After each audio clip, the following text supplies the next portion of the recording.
أعوذ بالله من الشيطان الرجيم. بسم الله الرحمن الرحيم. قل يا أيها الناس إن كنتم في شك من ديني فلا أعبد الذين تعبدون من دون الله ولكن أعبد الله الذي توفاكم وأمرت أن أكون من المؤمنين وأن أقم وجهك للدين حنيفا ولا تكونن من المشركين ولا تدع من دون الله ما لا ينفعك ولا يضرك فإن فعلت فإنك إذا من الظالمين. سورہ یونس کی آیات ہیں یہ. اللہ نے فرمایا کہ اے نبی کہہ دیجئے کہ اے دنیا کے انسانوں، اگر تمہیں شک ہے اس دین میں جو دین میں لے کر کے آیا ہوں، تو یاد رکھو اللہ کو چھوڑ کر جن کی پوجا تم کرتے ہو، میں ان کی عبادت کرنے والا نہیں، بلکہ میں عبادت کروں گا اس اللہ کی جو تمہیں موت دیتا ہے. موت و زندگی کا جو مالک ہے، عبادت کا مستحق بھی وہی ہے. یہاں زندگی کی بات نہ کہہ کر کے صرف موت کا جو تذکرہ کیا گیا. دنیا میں جتنے بھی جعلی معبود، وضعی معبود لوگوں نے بنا رکھے ہیں، لوگ اس کے ساتھ اتنا حسن ظن رکھتے ہیں کہ زندگی تو اس کی طرف منسوب کر دیتے ہیں لیکن موت اس کی طرف منسوب نہیں کرتے. اس وجہ سے کہ جو تقدس ان کے دلوں میں ہے، اگر موت کی نسبت ان کی طرف کر دیں گے تو وہ تقدس پامال ہو جائے گا. اسی لیے یہاں اللہ تعالیٰ نے اپنے نبی کی زبان سے جو بات ادا کرائی ہوئی ہے کہ میں عبادت اس اللہ کی کرتا ہوں جو تمہیں موت دیتا ہے. وَأُمِرْتُ أَنْ أَكُونَ مِنَ الْمُؤْمِنِينَ، اور مجھے حکم دیا گیا ہے کہ میں مومن بن کر کے زندہ ہوں. سب سے بڑی دولت ایمان کی ہے، توحید کی ہے، اسلام کی ہے، جو ایک انسان کے لیے، ایک مسلمان کے لیے اس کا سب سے قیمتی سرمایہ ہے. کتنے بدنصیب ہیں وہ لوگ جو کبھی شادی کے لیے، کبھی روپے پیسے کے لیے، یا کبھی ڈر کر اسلام کو چھوڑ کر کے کوئی دوسرا مذہب اختیار کرتے ہیں. وَأَنْ أَقِمْ وَجْهَكَ لِلدِّينِ حَنِيفًا، اور اے نبی اپنے چہرے کو یکسو کر لے دین اسلام کی طرف، پوری توجہ کے ساتھ متوجہ ہو جائیں دین اسلام کی طرف. حنیف کہتے ہیں چاروں طرف سے کٹ کر کسی ایک کا ہو جانا. عربی زبان میں حنیف کا جو لفظ استعمال ہوتا ہے اس معنی کر کے، تو اپنے پورے وجود کے ساتھ ایک مسلمان اللہ تعالیٰ کے دین کے لیے ہو جائے تب اسے حنیفی کہا جاتا ہے، یعنی وہ مخلص مسلمان ہے. وَلَا تَكُونَنَّ مِنَ الْمُشْرِكِينَ، اور مشرکوں میں سے مت ہو جائے جن کا کبھی اس دین کی طرف اعلان، کبھی اس دین کی طرف اعلان، کبھی اس معبود کے پاس فریاد، کبھی اس معبود کی طرف فریاد. یہ چیز اسلام میں چلنے والی نہیں ہے. وَلَا تَدْعُوا مِن دُونِ اللَّهِ، اور اللہ کو چھوڑ کر ان لوگوں کو نہ پکارو جو نہ تمہیں فائدہ پہنچا سکتے ہیں نہ تمہیں نقصان پہنچا سکتے ہیں. جتنے بھی معبود بنائے گئے دنیا میں اللہ کو چھوڑ کر، ان کو یہ اختیار ہے ہی نہیں کہ کسی کو فائدہ پہنچا دیں یا کسی کو نقصان پہنچا دیں. حضرت عیسیٰ علیہ السلام کو اللہ تعالیٰ کا بیٹا بنا دیا لوگوں نے. بہت بڑا مقام ہے عیسیٰ علیہ السلام کا، پیغمبر ہے اللہ تعالیٰ کے. انہیں بھی یہ اختیار نہیں ہے کہ وہ کسی کو فائدہ پہنچا سکیں یا نقصان پہنچا سکیں، تو اور دوسرے ہستیوں کی کیا مجال ہے. فَإِن فَعَلْتَ، اگر آپ نے ایسا کیا، فَإِنَّكَ إِذًا مِنَ الظَّالِمِينَ، تو اس وقت آپ بھی ظالموں میں سے ہو جائیں گے.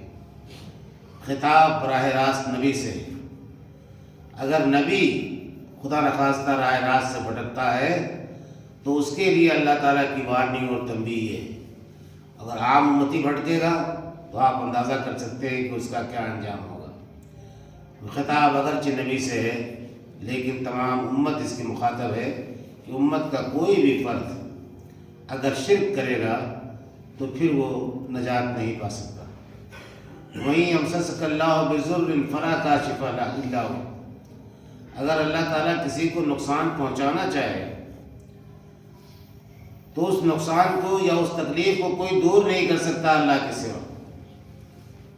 وہیں یریدک بخیر، اور اگر وہ بھلائی کا ارادہ فرما لے تو اللہ تعالیٰ کے فضل کو کوئی روک نہیں سکتا۔ دونوں چیزیں، اللہ تعالیٰ کسی بندے کو نوازنا چاہے تو سارے لوگ مل کر بھی اللہ تعالیٰ کا فضل و کرم اس کے پاس آنے سے نہیں روک سکتے۔ اسی طرح سے اللہ تعالیٰ اگر کسی کو تکلیف میں مبتلا کرنا چاہے تو کوئی اس تکلیف کا ازالہ نہیں کر سکتا۔ بڑے بڑے لوگ مہنگے ہاسپٹل، مہنگے ڈاکٹر انجیکشن لیے کھڑے ہیں، لیکن ایک بے پناہ دولت مند آدمی اپنے عزیزوں کے سامنے دم توڑ دیتا ہے۔ کون سی طاقت ہے جو انسان کو اتنا مجبور اور بے بس کر دیتی ہے؟ یصیب بہ من یشاء من عبادہ، اللہ تعالیٰ اپنے بندوں میں سے جس پر چاہتا ہے یہ فضل و کرم کرتا ہے۔ وہو الغفور الرحیم، اور وہ بخشنے والا اور رحم فرمانے والا ہے۔ قل یا ایھا الناس قد جاءکم الحق من ربکم، اے نبی آپ یہ بھی فرما دیں کہ اے دنیا کے لوگوں، تمہارے رب کی طرف سے حق آ چکا، سچی بات جو دنیا کے لیے ہے، دین کے نام پر ہے، وہ اب آ چکی ہے قرآن مجید کی شکل میں اور آخری نبی حضرت محمد صلی اللہ علیہ وسلم کی صورت میں۔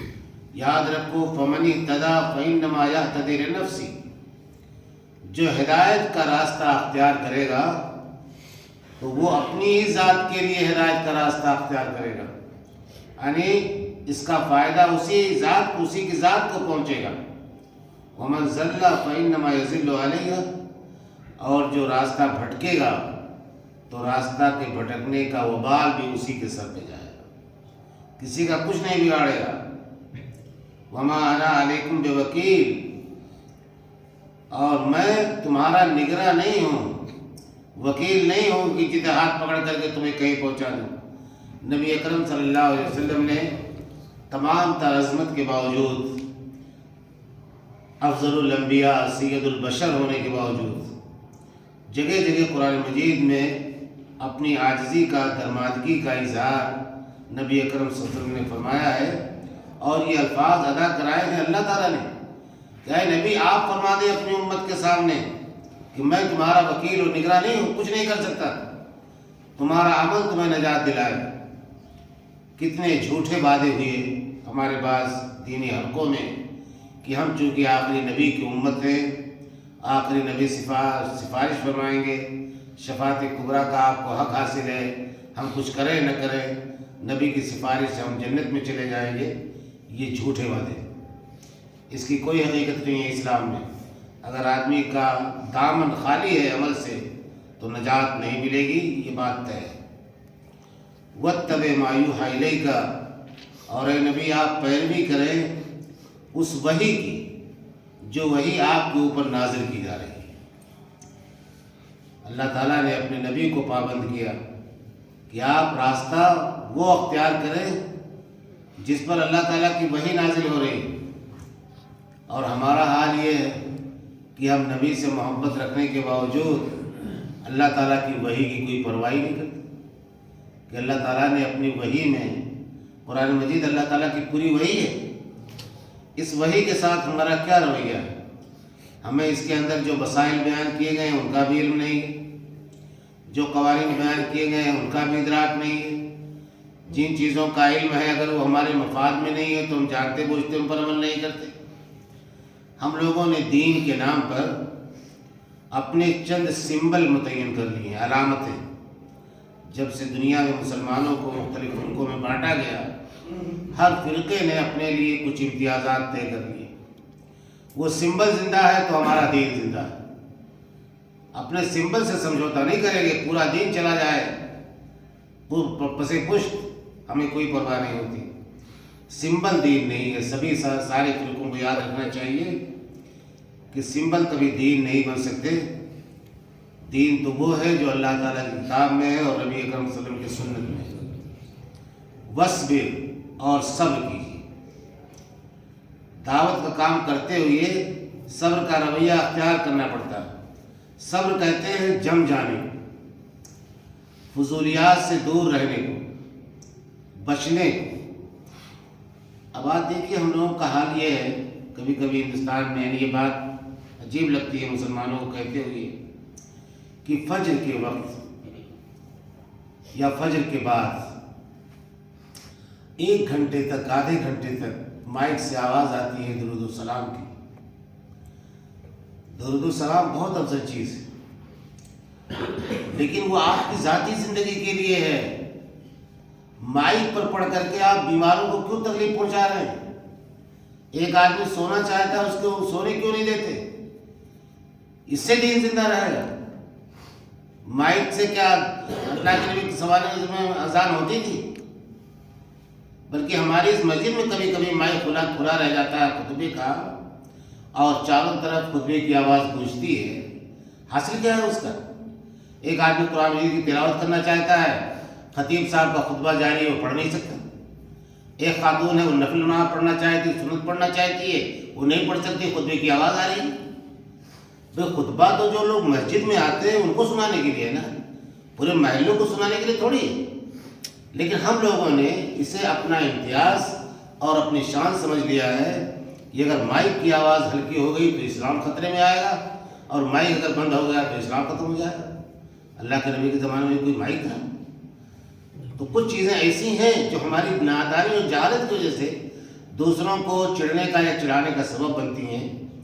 یہ صبر کا جو لفظ اللہ تعالیٰ نے استعمال کیا کہ حالات کتنے مشکل کیوں نہ ہوں، اپنے موقف پر ڈٹے رہیے، حتیٰ یحکم اللہ، یہاں تک کہ اللہ تعالیٰ کا فیصلہ آ جائے۔ وَهُوَ خَيْرُ الْحَاكِمِينَ، اور اللہ تعالیٰ بہترین فیصلہ کرنے والا ہے۔ اگر اللہ تعالیٰ کے ہم ہو جائیں تو اللہ تعالیٰ کا فیصلہ انشاءاللہ ہمارے حق میں آئے گا۔ آج کے ہندوستان کے پس منظر کو سامنے رکھیے، قرآن مجید کی آیات کی تلاوت کیجیے، اس کے معنی مفہوم پر غور کیجیے، تو پتہ چلتا ہے کہ اللہ تعالیٰ نے اس کتاب میں ہماری رہنمائی کے لیے کتنی اہم باتیں بیان فرمائی ہیں۔ لیکن بدقسمتی یہ ہے کہ ہم قرآن مجید کو ترجمے کے ساتھ اور تفسیر کے ساتھ پڑھنے کی عادی نہیں۔ اللہ تعالیٰ سے دعا یہ ہے کہ ہمیں اپنی کتاب پاک کو پڑھنے، سمجھنے اور پر عمل کرنے کی توفیق عطا فرمائے۔ آمین۔